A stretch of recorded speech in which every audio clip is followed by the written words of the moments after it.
नमस्कार, good news India के इस खास शो में आप सभी का स्वागत है। मैं हूं Nikhil Singh. Good news India यानी सार्थक और सकारात्मक खबरों का शो। और मैं हूं जया सिन्हा। अगले आधे घंटे में ऐसी खबरें आपको दिखाएंगे जो आपके चेहरे पर मुस्कान ले आएंगी। ऐसी खबरें जो ब्रेकिंग न्यूज की दौड़ में हर रोज कहीं ना कहीं शायद हमसे कहीं छूट जाती हैं। जी बिल्कुल, तो शुरू करते हैं गुड न्यूज इंडिया। देश में डिजिटल क्रांति विकास और प्रगति की नई तस्वीर लिख रही है और सबसे खास बात यह है कि ये डिजिटल क्रांति सिर्फ शहरों तक नहीं सीमित रही है, बल्कि अब इसकी लहर गांवों तक पहुंच चुकी है। बिल्कुल, और आज हम आपको ले चलेंगे भारत के पहले ऐसे गांव में जो कि पूरी तरह से फ्री वाईफाई जोन हो चुका है। और बड़े बड़े होटल्स में, मॉल्स में आपको वाईफाई मिलता रहता है, लेकिन क्या हो खास जब आप चाय की चुस्कियों के साथ वाईफाई का लुत्फ उठा सकते हैं। एक छोटी सी चाय की दुकान के ओनर से भी आपकी मुलाकात कराएंगे, जिसने अपनी चाय की दुकान में चाय के साथ साथ फ्री वाईफाई दिया है कस्टमर्स को। ये दो तस्वीरें उस बदलते भारत की कहानी बयां कर रही हैं जो हाईटेक हो रहा है। जी हाँ, ये सिर्फ शहर की तस्वीर नहीं है, बल्कि देश के दूर दराज गांव की भी तस्वीर है जो प्रधानमंत्री के डिजिटल इंडिया की शुरुआत को सुखद बना रही है। इस कड़ी में महाराष्ट्र का पंचगांव देश का पहला वाईफाई से लैस गांव हो गया है।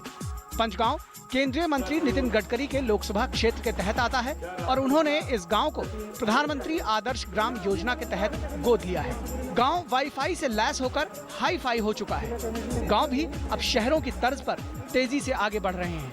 इस गांव में न सिर्फ वाईफाई बल्कि ई लाइब्रेरी की भी शुरुआत की गई है, ताकि गांव का युवा ज्ञान की रेस में किसी भी तरह से पीछे न रहे। लोगों को ई लाइब्रेरी का कंसेप्ट सामने लाया गया है, जिसमें अगर स्कूल के बच्चे हैं तो वो डायरेक्ट वीडियो देख सकते हैं, वो ये देख सकते हैं कि क्या नया आया है, क्या नया हमने सीखना चाहिए। अब हम आपको डिजिटल क्रांति की दूसरी तस्वीर दिखाते हैं। वडोदरा की छोटी सी चाय की दुकान भी चाय की चुस्कियों के साथ मुफ्त वाईफाई की सेवा दे रही है। प्रधानमंत्री नरेंद्र मोदी के डिजिटल इंडिया के सपनों को हकीकत में बदलती ये 35 साल पुरानी चाय की दुकान उस उम्मीद की नई सुनहरी दस्तक है जो देश को नई दिशा दे सकती है। जो मोदी साहब ने जो डिजिटल इंडिया बनाने का जो सपना देखा हुआ है, उससे मैं भी एक प्रेरणा लिया है और उसी हिसाब से मैंने काम किया हुआ है। ये लोगों को सुविधा मिले, लोगों को जो नई जनरेशन है उनको उसका लाभ मिले, क्या ये हेतु से मैंने ये काम शुरू किया है। सर, सूचना क्रांति के इस दौर में जहां सरकार हर घर को नई तकनीकों से लैस करना चाहती है, ये दोनों कहानियां शायद उसकी शुरुआत है। इन गांवों को हाईटेक बनाने के मकसद से भारत नेट योजना की शुरुआत भी की गई है। इस योजना के तहत हाई स्पीड इंटरनेट सस्ते में मिलेगा और देश के करीब 2.5 लाख ग्राम पंचायतों को इंटरनेट से जोड़ा जाएगा। Good news India, DD news. बिल्कुल, डिजिटल इंडिया बदल रहा है भारत की तस्वीर, लेकिन डिजिटल इंडिया के बाद आइए बात कर लेते हैं शिक्षित भारत की। बिल्कुल जया, और शिक्षित भारत की अगर बात करें तो बेटी बचाओ बेटी पढ़ाओ अभियान और उसके अलावा तमाम ऐसे अभियान हैं जो बेटियों को पढ़ाने के लिए चलाए जा रहे हैं। सरकारी अभियानों के अलावा एनजीओज और प्राइवेट संस्थान भी इसमें आगे आ रहे हैं। लेकिन सबसे खास बात है कि इसमें तमाम ऐसे व्यक्तिगत प्रयास भी हैं जिनकी सराहना की जानी चाहिए। बिल्कुल, और इसी कड़ी में हम आपको ले चलते हैं मुंबई के जोगेश्वरी में, जहां पे एक शख्स अंकल के नाम से मशहूर है और पिछले 20 से ज़्यादा वर्षों से वो वहां के जो बच्चे हैं या बच्चियां हैं, ऐसे वंचित वर्ग के बच्चे या बच्चियां जिनके माँ बाप उनकी पढ़ाई का खर्च नहीं उठा सकते या फिर उनके पास पढ़ाई का माहौल नहीं है, उन्हें वो पढ़ा रहे हैं, उनके लिए एक पढ़ाई का उन्हें माहौल दे रहे हैं। और अब तो निखिल, इन अंकल को चलता फिरता स्कूल भी कहा जाता है। जी,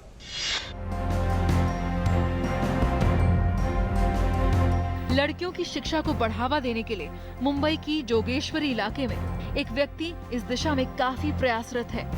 प्यार से अंकल पुकारे जाने वाले इस व्यक्ति का मिशन है कमजोर, गरीब और महरूम लड़कियों को शिक्षा की सहूलियत देना और इस दिशा में आगे बढ़ने के लिए उन्हें प्रेरित करना। इन अंकल का असल नाम है Syed Firoz Ashraf.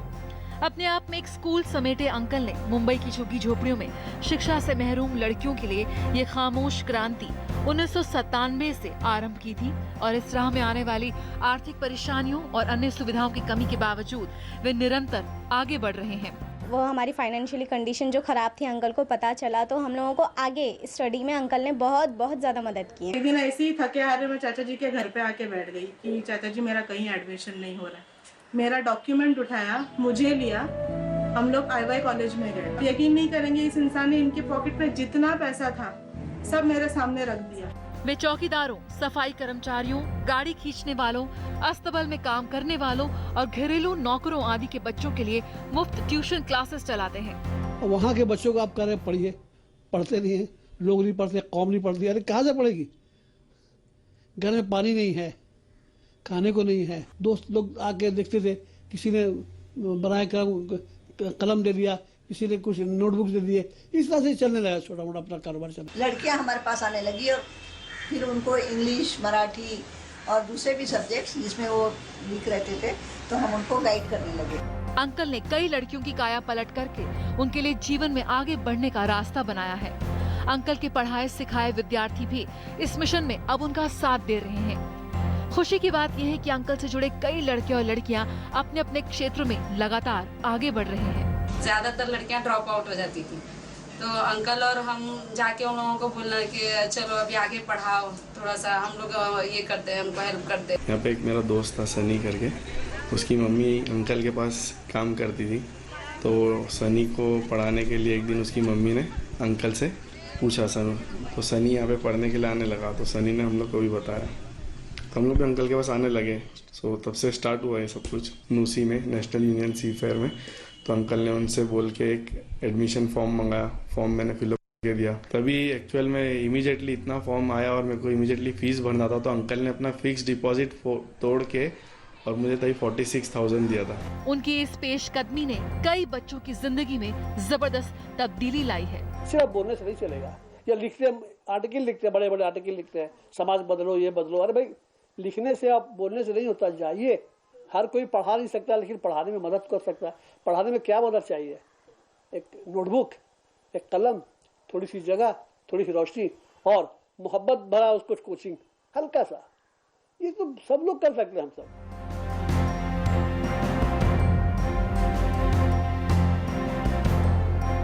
Good news India के लिए मुंबई से तबस्सुम मलिक की रिपोर्ट। यकीनन अशरफ ना जाने कितने बच्चों का भविष्य संवार रहे हैं, साथ ही साथ हमारे भारत के उज्जवल भविष्य को भी निखार रहे हैं।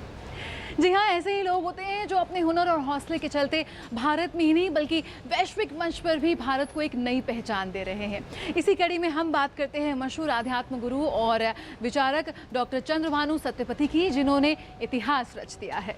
जी हाँ, बिल्कुल सदियों से भारतीय आध्यात्मिक गुरुओं का विश्व पटल पर डंका बजता रहा है और अब डॉक्टर चंद्रभानु सत्यपथी, जो कि एक आध्यात्मिक गुरु, विचारक और चिंतक हैं, उन्होंने एक नया इतिहास रचा है। अमेरिका के हाउस ऑफ रिप्रेजेंटेटिव्स में उन्हें एक गेस्ट चैपलिन के तौर पर बुलाया गया है और उसके 228 साल के इतिहास में पहली बार ऐसा हुआ है जब किसी भारतीय को वहां पर गेस्ट चैपलिन के तौर पर बुलाया गया और उन्होंने अपना संबोधन दिया। डॉक्टर चंद्रभानु सत्यपथी एक आध्यात्मिक विचारक, फिलैंथ्रोपिस्ट और एक प्रख्यात विद्वान, भारत के पहले नागरिक बन गए हैं जिन्हें चैपलिन के रूप में अमेरिकी कांग्रेस को संबोधित किया और वॉशिंगटन में हाल ही में प्रतिनिधि सभा के चालू सत्र को प्रारंभ किया। It's my privilege this morning to welcome our guest chaplain, Dr. Chandrabhanu Satpathy. ये एक ऐतिहासिक लम्हा था क्योंकि 228 वर्षों से चली आ रही इस परंपरा में पहली बार किसी भारतीय नागरिक को ये सम्मान दिया गया। अतिथि चैपलिन के रूप में डॉक्टर सत्यपथी का अमेरिकी कांग्रेस को संबोधित करना सभी भारतीयों के लिए एक उल्लेखनीय क्षण था।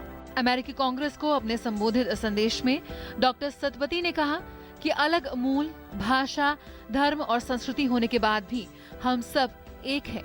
उन्होंने सभी से नफरत और हिंसा को भूल अपने अंदर पवित्र विचारों और भावनाओं को सम्मानित करने का आह्वान किया और कहा कि प्रेम, त्याग और सहयोग की भावना ही निश्चित रूप से हमारे भविष्य की पीढ़ियों को दिशा दिखाएगी।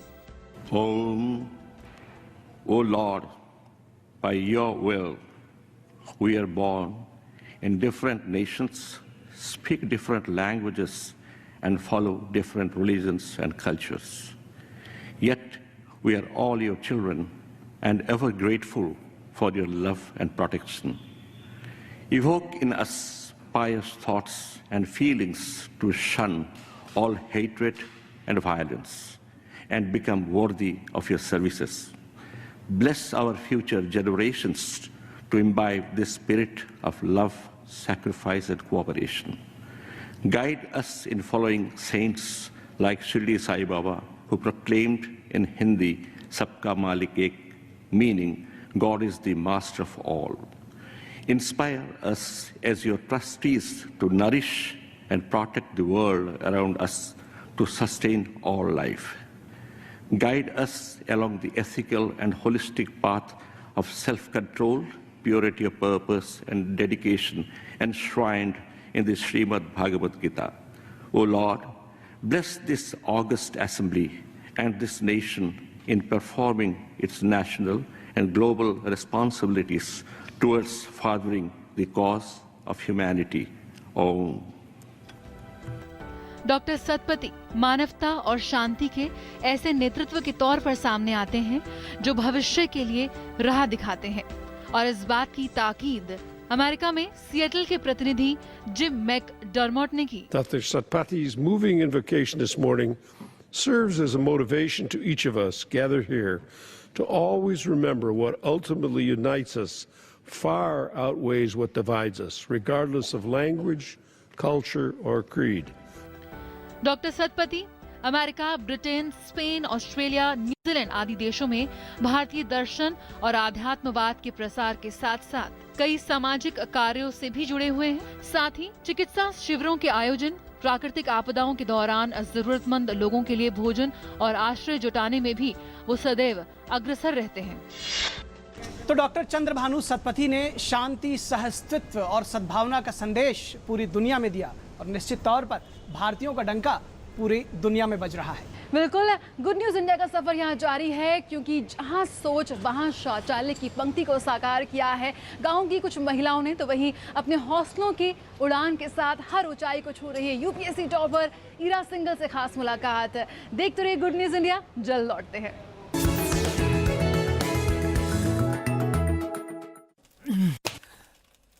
खाना रखा है अब्बू, खा लो। ठीक है फरदीन, अब जाओ बेटा स्कूल, वरना लेट हो जाओगे। फरदीन, 11वीं क्लास में एडमिशन मिल गया? हाँ जी शुक्रिया। मेरे अब्बू मुझे पढ़ा लिखा कर बड़ा आदमी बनाना चाहते हैं, और मैं अपनी पढ़ाई पूरी करके उनके इस काम को बड़ा करना चाहता हूँ। शुक्र है हमारे इस सपने को पूरा करने के लिए हमें मिल रही है अल्पसंख्यक कार्य मंत्रालय की तरफ से पोस्ट मैट्रिक स्कॉलरशिप। भाई गरीबी के चलते हम तो नहीं पढ़ पाए, ये पुश्तैनी काम सीखा और अब तक यही कर रहे हैं। लेकिन सरकार के इस वजीफे के मिलते ही मैंने तो सोच लिया है कि लोहार का बेटा अब अपनी पढ़ाई पूरी करेगा। पोस्ट मैट्रिक स्कॉलरशिप अल्पसंख्यक समुदाय के उन स्टूडेंट्स के लिए है जिनकी सालाना पारिवारिक आय 2 लाख रुपए से कम है और जिन्होंने मैट्रिक में 50% अंक प्राप्त किए हैं, और लड़कियों के लिए 30% स्कॉलरशिप निर्धारित है। अधिक जानकारी के लिए कॉल करें टोल फ्री नंबर 1800112001 पर। सबका साथ, सबका विकास। 4 5 6 पंजे 30। दिमाग तो हवाई जहाज है तेरा। नाना राकेट। हाँ हाँ रॉकेट। राकेट जी कहाँ? अम्मा खेत में आई है। जा रख ले। मुन्नी बीमार जो होने वाली है। बीमार? खुले में शौच करेगी, उस पे मंडराएंगी मक्खियाँ, फिर वही मक्खियाँ तेरे बनाए खाने पर बैठ उसे दूषित करेंगी, और मुन्नी को बीमार। घर में शौचालय बनवा और इस्तेमाल कर। स्वच्छ भारत मिशन, एक कदम स्वच्छता की ओर। जहाँ सोच वहाँ शौचालय। अरे सुमन, क्या किया स्कूल में आज? हमने बहुत मजा किया, बहुत मजा किया। तू क्यों नहीं आई? आज पूरी क्लास चिड़ियाघर भी गई थी, और हमने वहाँ ना हुक्कू बंदर देखा था। वो हुक्कू हुक्कू करता था। हुक्कू नहीं, हुक्कू हुक्कू हुक्कू। पापा, मैं बार बार क्यों बीमार पड़ती हूँ? मैं सबके साथ स्कूल कब जाऊंगी पापा? सब ठीक हो जाएगा, थोड़ा सा बुखार ही तो है। बच्चे का बार बार बीमार पड़ना, जल्दी थक जाना या देर से समझ आना, ये सब कुपोषण के लक्षण हो सकते हैं। कुपोषण यानी सही पोषण का ना मिलना। गर्भ से लेके जन्म के पहले 2 साल बच्चे में इसका सबसे ज्यादा खतरा होता है। आज देश का लगभग हर दूसरा बच्चा कुपोषण का शिकार है, यानी शरीर और दिमाग से कमजोर। तो आइए मिलकर कुपोषण के खिलाफ एक जंग छेड़ दें।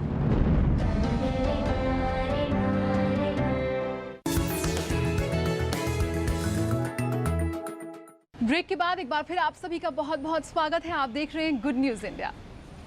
हर माँ बाप अपने बच्चों पर जान छिड़कते हैं, और अगर दुर्भाग्यवश बच्चे विशेष रूप से सक्षम हो तो उनका खास ख्याल भी रखते हैं।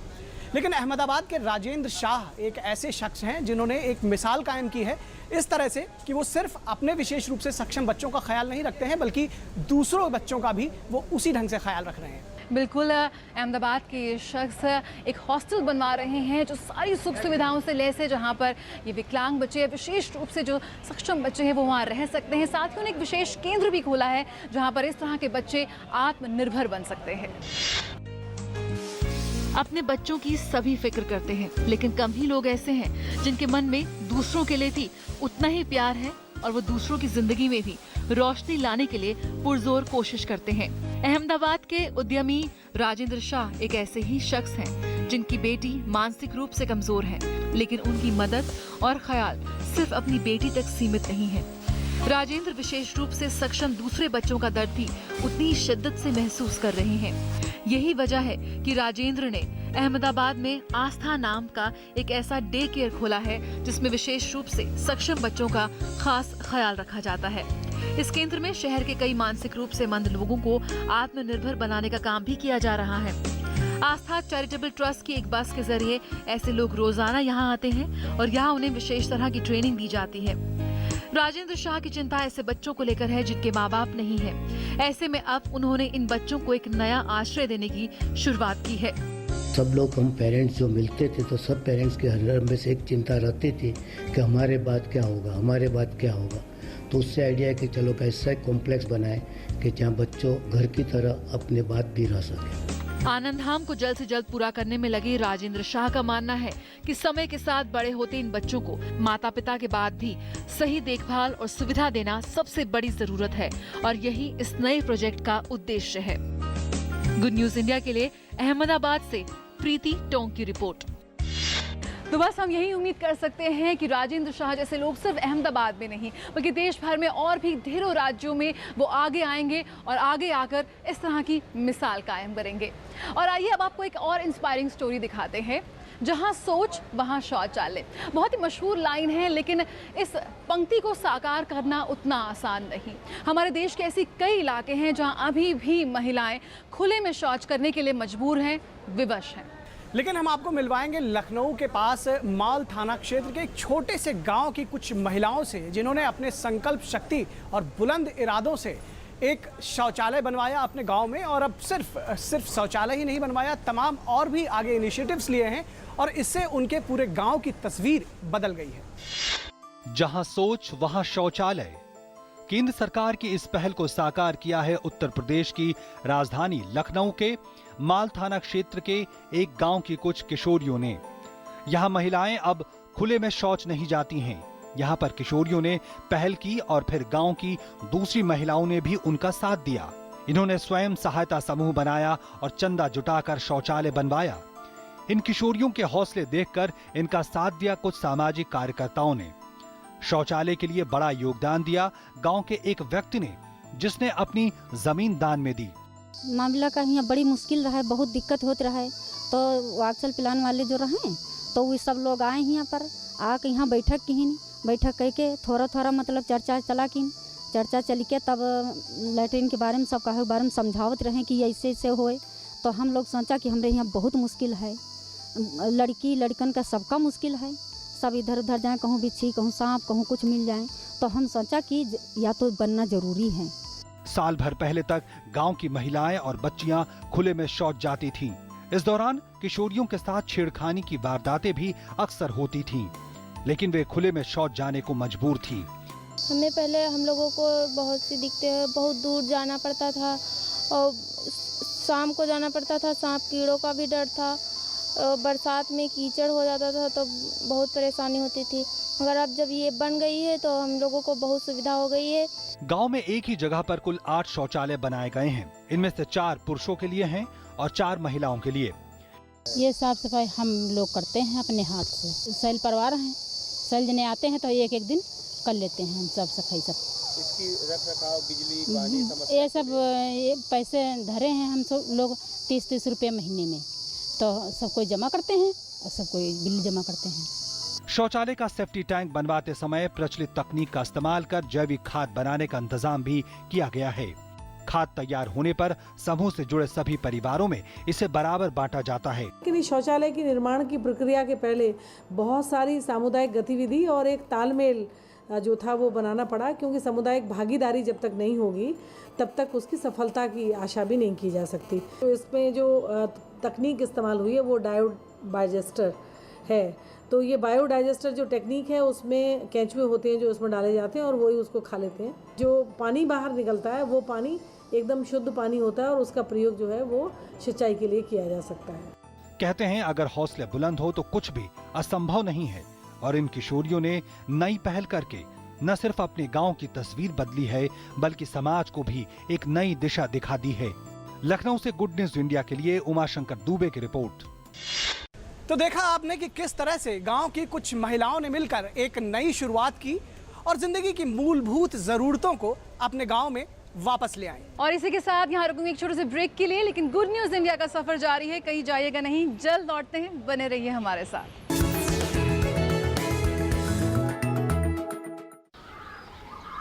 अदिति रुको रुको।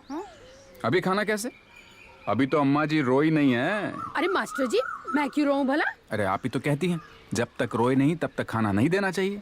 अरे वो तो मैंने मुन्नी के लिए कहा था। नहीं अम्मा, अब देखो मुन्नी 7वें महीने में आ गई है, अब मुन्नी को खाना दो, ना रोए तब भी। और हाँ, अब मुन्नी को दिन में कम से कम 3 से 4 बार खाना खिलाओ। जी हाँ, 7वें महीने से बच्चे को मुलायम मसले हुए अनाज, दालें, सब्जियां और फल थोड़ी थोड़ी मात्रा में खिलाना शुरू कर दें, दिन में 3 से 4 बार, और उसे माँ का दूध पिलाना जारी रखें। और वो 4 बातें याद है ना? 1. गर्भवती को खाना अच्छा। 2. पहला गाढ़ा दूध है सच्चा। 3. 6 महीने सिर्फ स्तनपान। और 4. फिर स्तनपान और पोषण का ध्यान। तो 4 बातों से नाता जोड़ो, कहो कुपोषण भारत छोड़ो।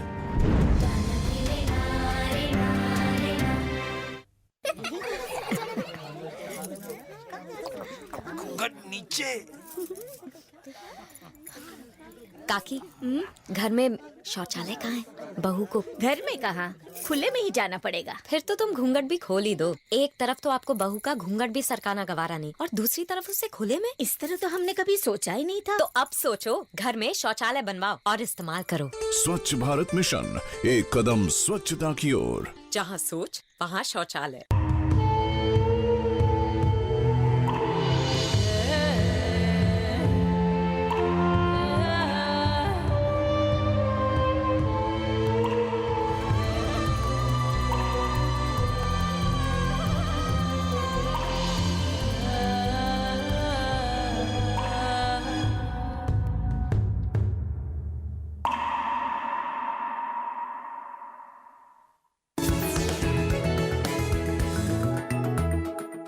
और यहाँ पर हम जिक्र करना चाहूँगी, हाल ही में जो यूपीएससी परीक्षा के रिजल्ट्स डिक्लेयर हुए हैं उसमें कई बच्चों के सपने सच हुए हैं, और इस बार बाजी मारी है बेटियों ने, क्योंकि आजकल हर एक क्षेत्र में बेटियाँ बेटों से आगे निकल गई हैं। और इस बार तो पहला, दूसरा, तीसरा, चौथा स्थान सिर्फ बेटियों ने हासिल किया है, और इसमें सफलता की एक नई इबारत लिख दी है यूपीएससी टॉपर ईरा सिंघल ने।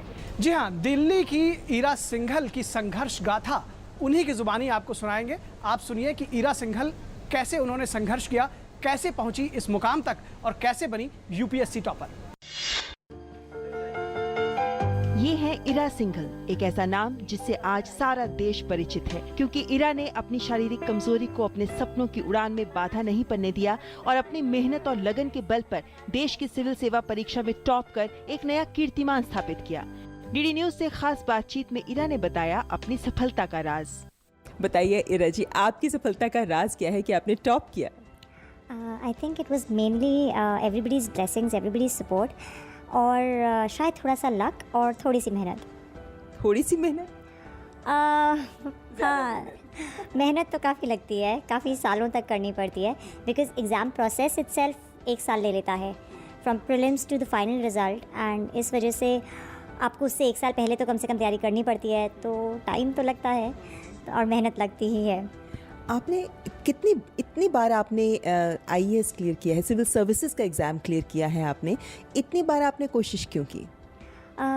एक तो पहली चीज़, मुझे पहले अटेम्प्ट के बाद भी कभी सर्विस नहीं दी गई, मुझे 2010, 11, 13 किसी भी अटैम्प्ट में सर्विस नहीं अलॉट की गई, जबकि मेरा नाम फाइनलिस्ट में होता था एंड मेरा स्ट्रेंजली IRS के लिए ही निकलता था हर बार। तो मुझे नहीं दी गई बिकॉज मेडिकल क्राइटेरियाज़ के हिसाब से मैं नहीं आती थी। एंड बहुत सरप्राइजिंग है कि मुझे सिर्फ IAS सर्विस अलाउड है by my medical criterias and बाकी मुझे कोई सर्विस अलाउड नहीं है। इनफैक्ट गवर्नमेंट में कोई क्लास D का जॉब, सेक्रेटेरियल जॉब में कोई नहीं ले सकती सिवाय IAS के। तो एक ये भी वो था, प्लस मेरा अपना कॉर्पोरेट सेक्टर का जॉब छोड़ के आने का मोटिव मेनली ये था कि मुझे देश के लिए कुछ करना है एंड लोगों के बीच में रह के लोगों के साथ काम करना है। वो मुझे शायद किसी और सर्विस में इतना नहीं मिल पाएगा जितना मुझे इस सर्विस में मिलता। इरा जी, एक बात जो आपने साबित कर दी है सबके सामने कि आप शारीरिक कमज़ोरी के बावजूद अगर आप में मानसिक ताकत है तो आप कुछ भी हासिल कर सकती हैं। बहुत सारे बच्चे हैं, बहुत सारे स्टूडेंट्स हैं जो IAS का एग्ज़ाम देते हैं, सिविल सर्विस एग्ज़ाम देते हैं, उन्हें आप कुछ कहना चाहेंगी, कुछ टिप्स देना चाहेंगी? मैं सिर्फ यही कहूँगी कि आप अपने आप को मेंटली स्ट्रॉन्ग, जैसा कि आपने कहा, बनाना पड़ेगा आपको। इसमें टाइम लगता है, आपको उतना टाइम देना पड़ेगा। ज़रूरी नहीं है कि आप 24 घंटे में से 12 घंटे 13 घंटे पढ़ रहे हैं, पर जितनी देर पढ़ रहे हैं उतनी देर ढंग से पढ़िए। किताबों के सामने आप बैठ के अपना टाइम मत बर्बाद कीजिए, कुछ नए इंटरेस्ट भी बनाइए और सिंसियरिटी से काम कीजिए। बेटी बचाओ बेटी पढ़ाओ एक ऐसा अभियान जो सरकार ने शुरू किया है, आप इस अभियान के बारे में क्या सोचती हैं? मुझे लगता है ये बहुत ही ज़रूरी है। आज तक हम अपने देश की 50% पॉपुलेशन जो कि लड़कियां हैं उसको इग्नोर करते आए हैं, उसको कमज़ोर समझते आए हैं। अगर हम देश का अच्छा विकास, पूरी तरह विकास चाहते हैं तो ये ज़रूरी है कि हम हर देशवासी को विकसित करें। तो इसके लिए लड़कियां जो 50% ऑफ आवर पॉपुलेशन है उनको पूरी तरह बढ़ावा देना, उनको पढ़ाना, उनको एक सक्षम भारत का पार्ट बनाना बहुत ज़रूरी है। तो ये बहुत बड़ी योजना है, बहुत बड़ा अभियान है और ये एक अभियान है जिससे देश की किस्मत बदल सकती है। और आप चूंकि अब IAS क्लियर कर चुकी हैं, आपके हाथ में भी कभी ना कभी पावर आएगी जब आप भी कुछ ठोस निर्णय ले सकेंगी। भविष्य को लेकर आपकी क्या योजना है? मैं चाहूँगी कि जो अभी इतनी अच्छी स्कीम्स चल रही हैं हमारे देश में, उन सबको मैं अच्छे से इम्प्लीमेंट कर पाऊँ और जिस भी जगह मैं जाऊँ वहाँ पे कम से कम कुछ लोगों की ज़िंदगियों में तो इम्प्रूवमेंट करके आऊँ। आमतौर पर हम ये देखते हैं कि चाहे लड़का हो या लड़की, अगर कोई शारीरिक निशक्तता होती है तो उसमें माँ बाप हार मान लेते हैं, लेकिन आपके मामले में ये उदाहरण है उन सब माँ बाप के सामने भी और बेटियों के सामने भी आप कुछ कर सकती हैं। हमारे देश की बेटियों के लिए आपका संदेश? अपने आप को कमज़ोर मत समझो, अपने आप को किसी से कम मत समझो, पर यह भी मत समझो कि तुम किसी से ऊपर हो। हम सब इक्वल हैं, हम सब बराबर हैं, हम सब में उतनी ही कैपेबिलिटीज़ हैं। सिर्फ हमें अपनी कैपेबिलिटीज़ को पहचान के उन्हें अच्छी तरह से मोल्ड करना होता है। तो मैं यही कहूँगी कि अपने अंदर की शक्ति को पहचानो और अपने साथ जस्टिस करो और अपने लिए खुद खड़े हो, किसी और पे मत डिपेंड हो। All the best to you. Thank you so much ma'am, thank you. Atal Bihari Vajpayee ji की कविता की कुछ पंक्तियां हैं, क्या जीत में क्या हार में, किंचित नहीं भयभीत में, और ये बिल्कुल सटीक बैठती हैं इरा सिंघल पर। आशा करते हैं, उम्मीद करते हैं कि जिस तरीके से इरा ने अपनी कमज़ोरी को अपनी ताकत बनाया और रास्ते में किसी बाधा को नहीं आने दिया, ये सब चुनौतियों को पार किया, उसी तरीके से हमारी देश की बेटियां भी अपने सपनों के लिए ऊंची उड़ान ज़रूर भरेंगी और हिम्मत और हौसलों को कायम रखेंगी। कैमरामैन प्रदीप के साथ ममता चोपड़ा, DD न्यूज़ के लिए। वाकई इरा सिंघल सिर्फ लड़कियों के लिए नहीं और सिर्फ भारतीयों के लिए नहीं, बल्कि मैं कहूँगी निखिल, पूरे विश्व भर के लोगों के लिए एक मिसाल है। उन तमाम लोगों के लिए एक उदाहरण है कि आप मेहनत के बल पर हर मुकाम को हासिल कर सकते हैं। बिल्कुल ठीक कहा जया आपने। और दर्शक मित्रों, अगर आपके पास भी कुछ इस तरह से लीक से हटकर प्रेरणादायक, सकारात्मक, सार्थक खबरें हो तो आप ज़रूर हमसे शेयर करें। हम कोशिश करेंगे कि वो अगर हमारे प्रोग्राम में फिट होती हैं तो उन्हें हम ज़रूर चलाएंगे। अगर आपके पास उस तरह के कुछ वीडियोस भी हों तो वो भी आप हम तक भेज सकते हैं। बिल्कुल, आप जुड़ सकते हैं हमारे कार्यक्रम के साथ और हमारा ईमेल आईडी है ddgoodnewsindia@gmail.com। आप हमें ज़रूर ईमेल कीजिएगा। फिलहाल गुड न्यूज़ इंडिया का आज का ये सफ़र हम यहीं ख़त्म करते हैं, लेकिन अगले हफ्ते इसी दिन इसी वक्त पर फिर हाजिर हो जाएंगे आप सभी के लिए गुड न्यूज़ इंडिया का बेहद ख़ास अंक लेकर। तब तक के लिए नमस्कार।